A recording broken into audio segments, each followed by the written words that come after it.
শেখ হাসিনা সরকার এবং তার দূষর বাংলাদেশকে এমন একটি পর্যায়ে নিয়ে গিয়েছিল যেখানে স্বাধীনতা এবং সার্বভৌমত্ব বলতে কিছুই ছিল না। আপনাদের নিশ্চয়ই মনে আছে সেই 71 সালের মুক্তিযুদ্ধে আমাদের কোনো সমরাস্ত্র ছিল না, আমাদের কোনো পারমাণবিক অস্ত্র ছিল না, আমাদের কোনো রাইফেল ছিল না। বাংলাদেশের তৌহিদি ছাত্র জনতা, আমাদের গ্রামের খেটে খাওয়া মানুষ, লুঙ্গি পরা মানুষ হাতে লাঠি নিয়ে অস্ত্রের বিরুদ্ধে যুদ্ধ করে দেশ স্বাধীন করেছে। আমরা সেই 71 সালে যখন পাক হানাদার বাহিনী আত্মসমর্পণ করে, সেই আত্মসমর্পণ অনুষ্ঠানে আমাদের সিলেটের সন্তান মুক্তিযুদ্ধের সর্বাধিনায়ক জেনারেল উসমানীকে আমরা উপস্থিত দেখতে পাই নাই। সেটিও ভারতের একটি চক্রান্ত ছিল, ভারতের একটি ষড়যন্ত্র ছিল, বাংলাদেশকে মাথা নিচু করার একটা অপচেষ্টা তাদের ছিল।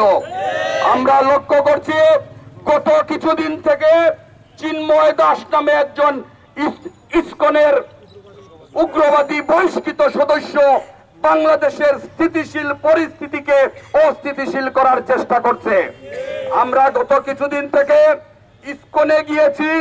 ইসকনের মহারাজ সহ সিলেট সহ সারা বাংলাদেশের সনাতন ধর্মাবলম্বী যারা আছেন তাদের দুয়ারে দুয়ারে গিয়েছি, তাদেরকে নিয়ে বসেছি, তাদের উপাসনালয়ে পাহারা দিয়েছি, তাদের কাছাকাছি যাওয়ার চেষ্টা করেছি, তাদের কথা শোনার চেষ্টা করেছি। তারা উৎফুল্ল, তারা উজ্জীবিত। গত কিছুদিন আগে সিলেটের পুলিশ কমিশনার মহোদয় একটি সভা ডেকেছিলেন, সেখানে ইসকনের মহারাজ উপস্থিত ছিলেন।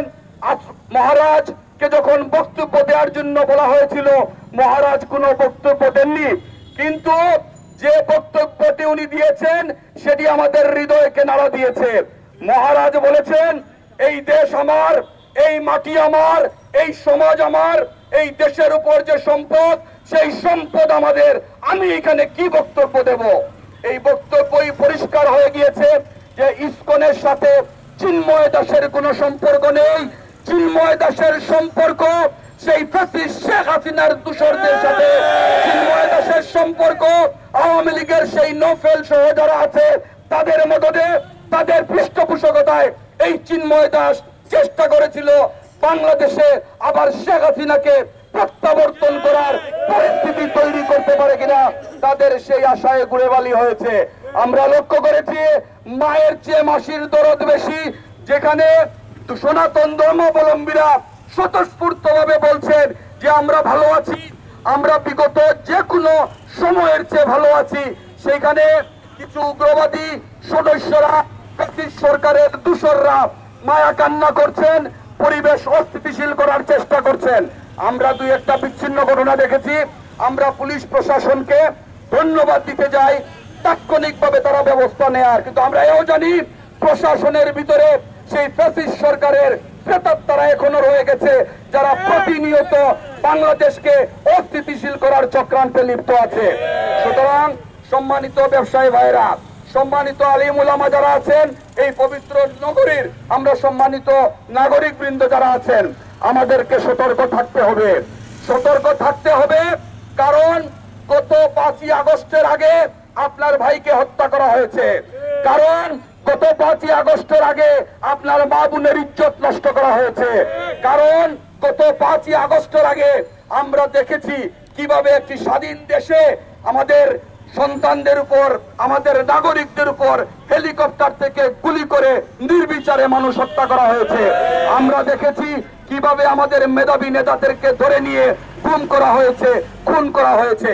সুতরাং আমরা যে বাংলাদেশ অর্জন করেছি, যে স্বাধীনতা, যে গণতন্ত্র আমরা পেয়েছি, সেটা যদি কেউ নস্যাৎ করার চেষ্টা করে, ইনশাআল্লাহ 71 সালে যেভাবে বন্দুক গর্জে উঠেছিল, 5ই আগস্টের আগে ছাত্র জনতা যেভাবে পুলিশের গুলিকে উপেক্ষা করে রাজপথে তাজা রক্ত ঢেলে দিয়েছিল, এদেশের স্বাধীনতা এবং সার্বভৌমত্ব রক্ষার জন্য প্রয়োজনে বাংলার দামাল ছেলেরা আবারও রাজপথে রক্ত দেবে। কিন্তু বাংলাদেশের মাটি, বাংলাদেশের স্বাধীনতা, বাংলাদেশের সার্বভৌমত্বকে অপবিত্র করার সকল ষড়যন্ত্র প্রতিহত করবে।